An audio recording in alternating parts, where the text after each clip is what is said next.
Hey guys, welcome to another edition of Orlando Attractions Magazine, the show where we bring you the latest attractions, news, and information from all around Central Florida. Now listen, on today's episode, we've got highlights of Pixar's 25th anniversary celebration at Epcot, the new Star Tours attraction, all looking forward to that, I know, the D23 Great Disney Scavenger Hunt, news from Universal, and the winner of our giveaway contest will be announced. It's going to be a big show. Stay tuned, everybody.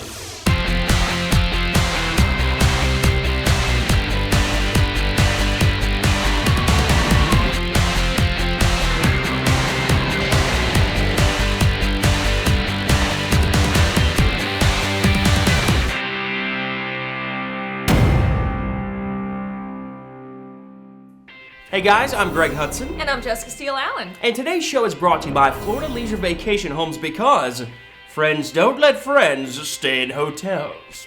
Visit FloridaLeisure.com and see why. If you'd like more details about the things we highlight on the show, you can find it on our website at attractionsmagazine.com.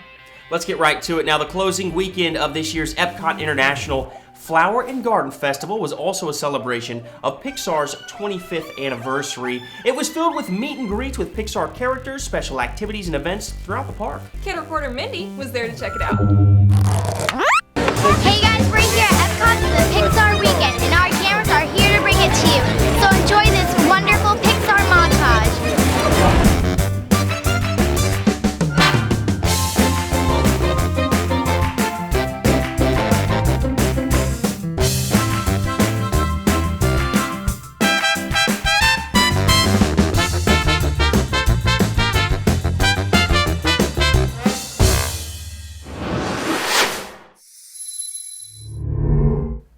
Well, this year marks the 40th anniversary of the Walt Disney World Resort. D23, that's the official Disney fan club, they marked this milestone with two events last weekend. First of all, D23's Great Disney Scavenger Hunt and Destination D, Walt Disney World 40th. Being the fans we are, we couldn't let this opportunity go by without immersing ourselves in the midst of perhaps the largest and most dedicated Disney fan club. Show producers Matt and Jimmy were joined by showrunner Katie to take part in the Great Disney Scavenger Hunt. At check-in, each team was given a badge with their first theme park and the time started marked. They also received a booklet filled with questions that were worth 1, 5, or 10 points each for that specific park. In our case, the hunt began at Hollywood Studios. Each team was given 3 or 4 hours in each of the 4 theme parks to answer the questions and turn in their booklets. The team members had to stay together at all times, too. As we observed and talked with the different teams, this is what we determined needed to take place to win. You needed a lot of keen strategizing and pre-planning, no eating or bathroom breaks, and some strong non-stop power walking throughout all 4 parks on both days. We've organized by area of the park, so we can just sort of go to the park areas and. So you read through all the questions and went, okay, these ones are on that side? We have a complete game plan. All right, so you're in it to win it. Oh, why be here other than no, we're here to sweat. Yeah.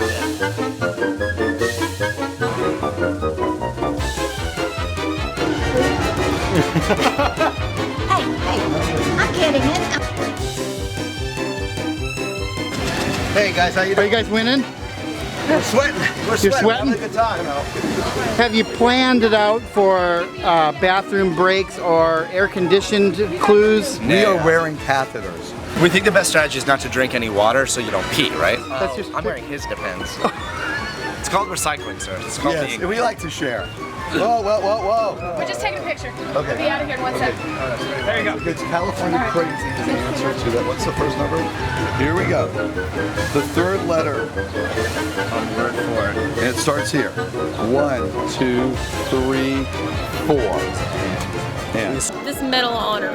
It is? Yes. You survived. I survived it. Exactly what it and I'm still standing.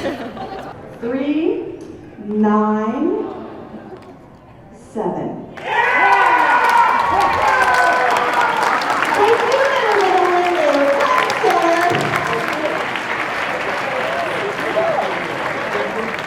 How'd you do it? We studied for 9 months. 9 months. Every inch of that park. We had note cards. We quizzed each other every single night for the last 9 months. We went through the parks and took note cards of different things in the parks. And then we'd have the answer on the back. So we'd question ourselves. And we just had 3,000 note cards. And we just go through each night and read some note cards and take it slowly over 9 months, and pretty soon you have a lot of information. We got our booklet, we would sit down, we'd answer every question we could, mark down the ones we don't know, and organize it by park so we could go separate it and head off and get our other questions. We showed up with like 2 waters every single park and just drank it while we went. We were speed walking. We mastered speed walking too in the process. How'd you do it? How'd you break into even the top 10, which is amazing? We just went at it solid for all 4 parks as fast as possible. We had all the attractions listed out so we could go through the book and then label Organization was really key. Yeah. Missing a team member, right? Yeah, Michelle's at home, she's just dead asleep. Teamwork. Teamwork. Perseverance and a lot of water. Advil. And pushing through the pain. What was your strategy? Follow Scott. Scott, he helped mastermind sort of how we attack the parks, and we all sort of had to work together. Everybody had their own role. We ran out of time in Animal Kingdom. Well, we got right to the very end. We turned in our books usually within a minute. Yeah, we weren't late, but we didn't finish all the questions at Animal Kingdom or Magic Kingdom. Yeah, especially the Animal Kingdom. The time was really tight. Time in Animal Kingdom. That was their killer. And you guys are going on the fantasy. Yeah! Unbelievable. There's a magical village nestled in the woods near Disney World and SeaWorld. It's a place exclusively for kids that focuses on making their dreams come true. There are characters, shows, parades, special events, and a ton of activities. This magical village is called Give Kids the World. Their mission is to provide happy, hopeful, and carefree vacations to children with life-threatening illnesses and their families. Now, show host Samantha attended the recent celebration of their 25th anniversary and ribbon-cutting ceremony to unveil the new Star Tower and Gallery of Hope. Alright guys, we're here at Give Kids the World celebrating their 25th anniversary. Now for those of you who don't know, Give Kids the World, it's kind of like a hosting facility. They've got hundreds of villas here and they host Wish children. So there's over 200 Wish foundations, like the Make-A-Wish Foundation. They grant the kids their wishes.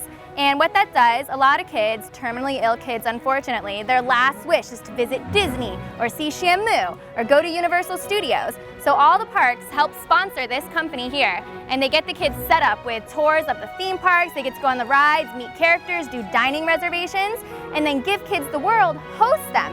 It's kind of like an awesome villa resort. There's a nice pool area here, they've got entertainment, they have their own characters, and they get to stay in their fancy villas. What's really cool is that the kids get to stay in the master bedroom with a master bathroom, jacuzzi tub, and everything, and their parents have to stay in the guest room. It's a really awesome opportunity. I'm actually a volunteer. I have my schmancy name tag right here. I've been volunteering for a few months now. It's amazing. You just call up, find out how many volunteers they need this week, what hours, and then you can come do different things. You can work in the gingerbread house serving food. You can work in the La-Di-Da spa painting the kids' nails. You can work by the pool and just hang out. It's totally amazing. I highly recommend anyone in the Kissimmee, Orlando area to be a volunteer. If you're on spring break, winter vacation, come on down, volunteer. It's so easy. You just go to the Give Kids the World website and they can help you out.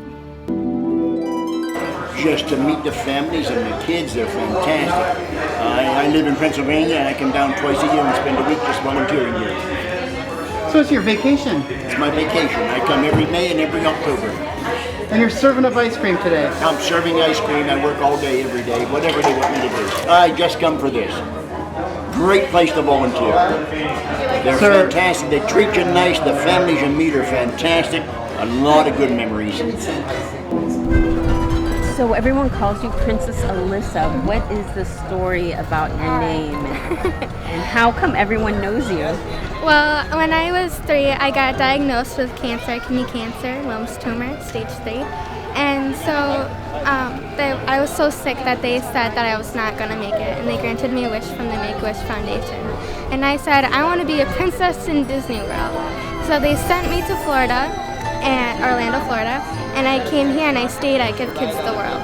And every day I would wear a princess dress, a little tiara, and I would just run around all over the place. Now, keeping in mind that I was not moving when I was sick and in the hospital, I was not moving, I wasn't doing anything until I came to Give Kids the World, and I believe that they saved my life. Many years ago, right after we built the Castle of Miracles, we were trying to find a way to capture all of the families that had been here, and we thought about photo albums and scrapbooks. And actually, it was Gary Landworth, Henry's son, who came up with the idea of putting a star on the ceiling. And it was amazing. It was life-changing for the staff, for the volunteers, but more importantly for the families. But we quickly ran out of space for the stars, and we didn't want to end the program, so we just unveiled the new Star Tower today, which will allow us 60,000 more stars. So we're hoping about 8 to 9 more years. Yeah. And how many stars are in the current establishment? About 80,000, because we'd already had quite a few families before we opened this. So exactly. And that's awesome because the families can come back years later and find their exact star, which is so cool. And we see that often where children who beat the odds can come back to see their star.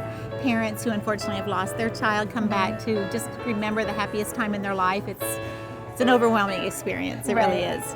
Can you tell us a little bit about the meaning behind the Star Tower and the stars? Yes. Well, when you are here at Give Kids the World, you get a little star, a little gold star, and they say write your name on it, do whatever you want with it, but we're going to put this in a star tower. And we're going to make sure that you're going to see it, and we're going to put it up, and we're going to make you put it up. So they write their name, or they do little decorations on it, and it goes up in the Star Tower, and it stays there forever. And I came here in 2001, and I still have my star up on the ceiling right when you walk in. So what does that mean to you? Memories to hold on forever. Because when you're here, it's so magical. It's like magic medicine that nobody ever gave you. So when you come here and you see that star still standing there and still sitting there, you just think, wow, I made this, I conquered this, I am here today, I'm feeling great, I'm feeling wonderful. How old are you now? I'm 13. And where do you live? I live in Milwaukee, Wisconsin. And you're just a ball of energy. What do you want to do when you grow up? Believe it or not, Pam Landworth, she is the president of this whole place, so she kind of like runs it. I want to take her place and become Give Kids the World's president. Now, I've been a volunteer with Give Kids the World for a few months. How important are the volunteers here? I mean, most of the establishment is run off volunteers and sponsors, right? We could not survive without our volunteers. We fill 1,400 volunteer shifts each and every week. Wow. So not only is it an incredible cost savings, but when our families write us letters, they mention the beautiful facilities, but the one thing they always mention is the love and care the volunteers give them. They have a big impact on the experience. Yeah, there is a real sense of dedication and love all around the village. Amazing. Now, we were interviewing Princess Alyssa earlier, and you know what her future ambition is to take over your job. My job, and by the time she's ready, I'm sure that will be a wonderful transition. All right, so you already got her in training. You're totally supportive. Absolutely. That's excellent. All right, well, thank you, Pam. It's been a true blessing being a part of this. Thank you. Really appreciate it. Thank you all. We'll bring you more highlights of Give Kids the World in next week's show. Now, last weekend, muscle cars lined the promenade at downtown Disney West Side, a Richard Petty race car sat on display at Ride Makers, and Pixar's life-size remote control Cars 2 stars posed in the courtyard. Lightning McQueen, Mater, and Finn McMissile from the Agents on a Mission tour joined up with the Car Masters weekend, and we were there to capture the festivities. Tell me, what's it like to work in the world of all things creative, Pixar? It's pretty cool. I mean, the fact that I'm already a car guy and a gearhead, and then to actually be able to do that for my job as well is really cool, sort of combining your love and your hobby with actually what you do in the movie. So, first Cars came out in 2006, but we started on it back in 2001. Right after Monsters, Inc., I jumped on the Cars, and John right away went, wait, this guy's actually a real car guy. He's actually into cars, and so I kind of became a little bit of a consultant for him for the movie. So I'm sort of his trusted gearhead advisor for car stuff. How does someone get over that wall and work at Pixar? Well, it's tough because Pixar is basically the best of the best. So, we really hire extremely talented people, of course. So what we're looking for is excellence, no matter what. I mean, it can come from anywhere. But I think for a lot of people, it's willing to sort of pay your dues maybe at smaller places and work your way up along the way and get that experience in animation before you come to Pixar. In a lot of ways, for an automotive analogy, I think of Pixar as sort of like the Indianapolis 500.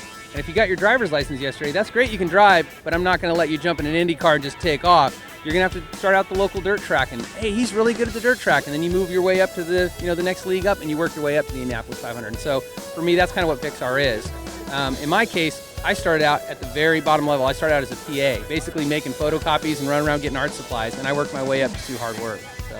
Now, I love those analogies, but a rookie who had been in NASCAR for just a couple of weeks won the Daytona 500 this year. You just totally blew that out of the water for me. And you know what? You're right, because we have hired kids straight out of college or on an internship, and they're animators. I mean, almost straight away, because they're just so darn talented right out of the gate. Okay, now tell me about these cars we're standing by.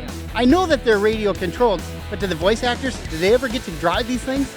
Well, you can't actually drive these cars. The only thing you can do is grab the remote control and steer them forward, backwards, or turn the wheels. And you actually want to have a professional do it, because these things are deceivingly quick. If you push on the throttle, they'll actually scoot down the road pretty fast and they can get away from you, pretty quick. What's cool about these is that these are life-size, 100% accurate versions of the Cars 2 characters, including brand new McQueen. He has a lot of new stuff for Cars 2, new wing on the back, new wheels, different body mods. He has a different paint job Chip Foose helped design. Finn McMissile, brand new car. We've never made this in life-size before. And all of these run the same electric motor, which is a really powerful engine. The good thing about the electric motor too is that it doesn't produce any exhaust. You can run them indoors. You don't have to worry about fire hazard or anything like that. So they just have a lot more use. And they're going on a nationwide coast-to-coast tour. So you're going to see them everywhere. They're just really exciting to have them. And also at Westside, the AMC Downtown Disney 24 just opened their new AMC Dine-In theater. That's right, folks. Not only do you get to have an immersive movie theater experience and hit movies, but you can now enjoy restaurant cuisine and cocktails served right at your table. Now, we got a chance to check out the menu and see some of the sights. Take a look. When people come to us, they still think popcorn, candy, and soda. We have a full working casual dining kitchen in the back here, though, so everything, fryers, grills, we've got everything to make a full casual dining menu. You know, every location that we've gone into so far has been a retrofit, has been a conversion of an existing theater. So we really have to get in there and see what the existing structure requires. A lot of times the kitchens have to go into old concession stands, and they sit underneath our stadium seating in the theaters. And so we've had challenges to face with putting in hood systems and how we can angle our equipment in the kitchen in order to fit under an angled roof from the stadium seating, but you know, they're fun challenges. Tell us what you got here. Yeah, sure. So we took a selection off of our menu. We've got several items. First thing you'll notice is the plateware we selected. We're using bamboo and melamine because it makes a little less noise than china on silver when you're trying to watch a movie. We paid attention to kind of the sight and sound aspects of our menu as well. We've got our signature wedge salad. You'll notice it's a little bit different than a classic wedge in the sense that we've already cut this up a little bit for you. Whenever possible, we try and keep our guests from having to ask for a knife and fork because we need to remember they're eating in the dark. We've got our Wings and Things sampler. I think you'll find a lot of our fare is real approachable, casual dining fare, and the appetizer sampler won't be a surprise to anybody. We've got cheese sticks and some fried food and wings on there. We also like to give a good choice in value as well as variety, healthful items as well as indulgent. We've got our fresh fruit salad. It's all fresh hand-cut fruit with a yogurt and mint dressing. And then on the other side of the scale is our indulgent bistro chicken mac and cheese. And this is a real favorite with our patrons. It's got a buttery cracker and bacon crumb topping with chicken and an adult macaroni and cheese bowl. And then we've got our unique flatbreads we call pizzettas. Real unique hand-pulled flatbread. We've got a Tuscan pepperoni and a traditional margarita. And again, we paid attention by putting the sauce on the side for a dip rather than on the pizza. We feel like fewer of our guests are going to walk out of the theater with sauce on their shirt. And then finally, our dessert. To finish up the meal, we've got an indulgent, our chocolate-loving spoon cake, and a duo of cupcakes. Now, for those of you who aren't interested in the meal and movie experience, you can choose the traditional theaters with the Innovative Marketplace concession area.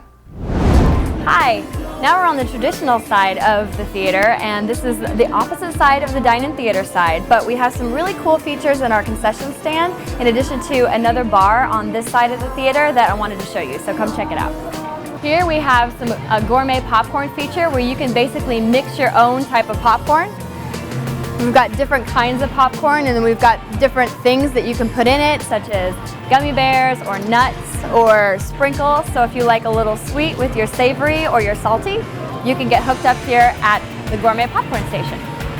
Another special feature about this concession stand is basically it's serve yourself. So instead of waiting for somebody to pop your popcorn, All the popcorn is freshly popped for you, but you can grab whatever size you want. You can grab your own nachos and your cheese, and then you just take it to the cash register to pay for it, as you would at a convenience type location if you were serving yourself.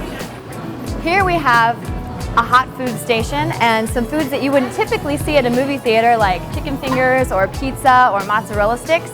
You can get all of that food here at this particular station, and you can take it in and eat it while you watch your movie. But if you're a traditionalist, by all means, we've got all kinds of candy that you can take inside and enjoy just as you would at any movie, in addition to some special gourmet flavors as well. And probably one of the most exciting features that we have in this concession stand is what we call the Coca-Cola Freestyle machine. This machine has more than 100 flavors on it, and you can make endless amounts of combinations with the flavors here. For example, you can pick a Sprite, and that Sprite can be flavored with grape or peach or cherry. I'm a big fan of the Sprite vanilla as well. And then you can mix in anything else that you want with it and make it your very own specialty drink.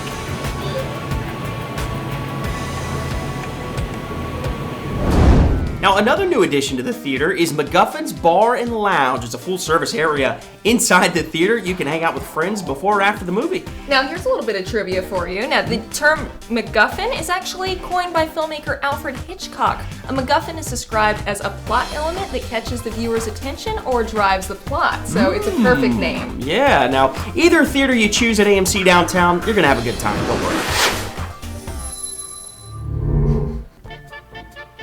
Now, anticipation has been building for months as we get closer and closer to the unveiling of the reimagined Star Tours 3D attraction at Disney's Hollywood Studios. True Disneyites know that they usually have an unadvertised soft opening before the official opening of a new attraction. So those fans who are determined to be the absolute first ones to ride go to great lengths to be there whenever Disney opens the doors for a sneak peek.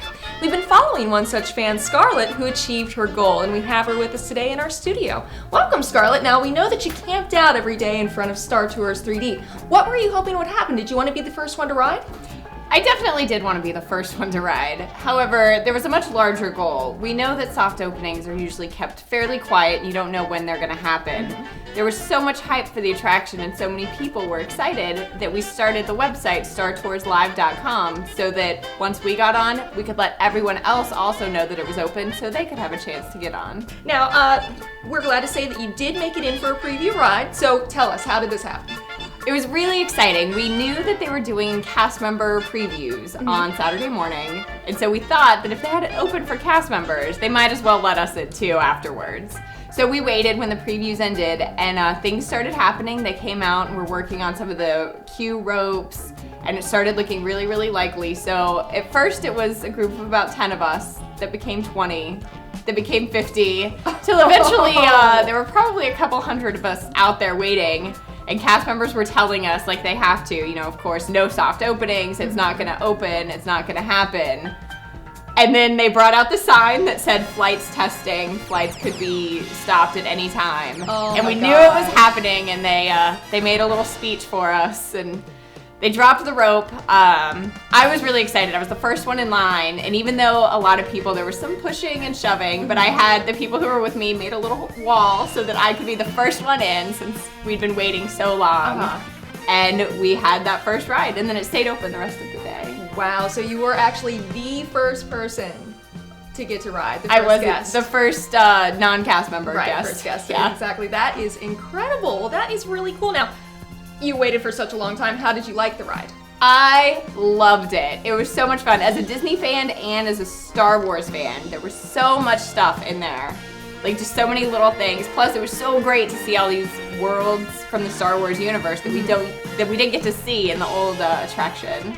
So, I'm gonna guess that it was worth doing it. So would you do it again?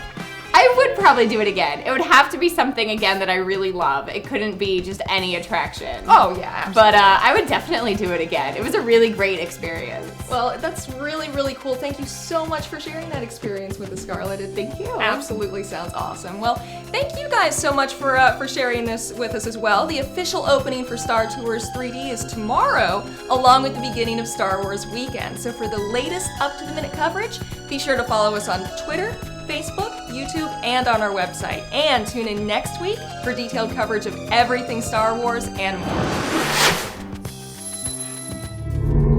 So what do you get when you combine special effects, cutting-edge interactive elements, science fiction, vintage horror flicks, and let's just throw in a golf ball for good measure. Why not?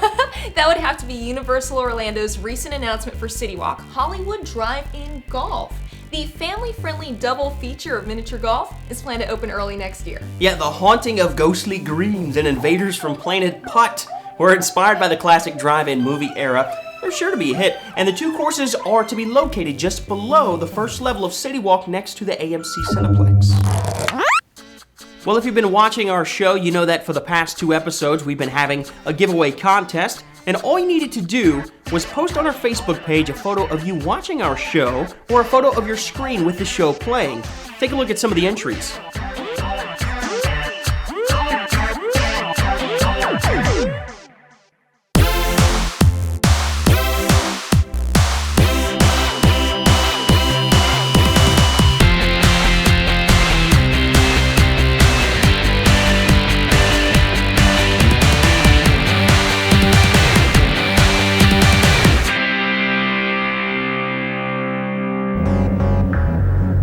Now, from all of the entries submitted, one winner was selected at random for the grand prize, and after 72 million submissions came in, well, not that many, but a lot of them, the winner is...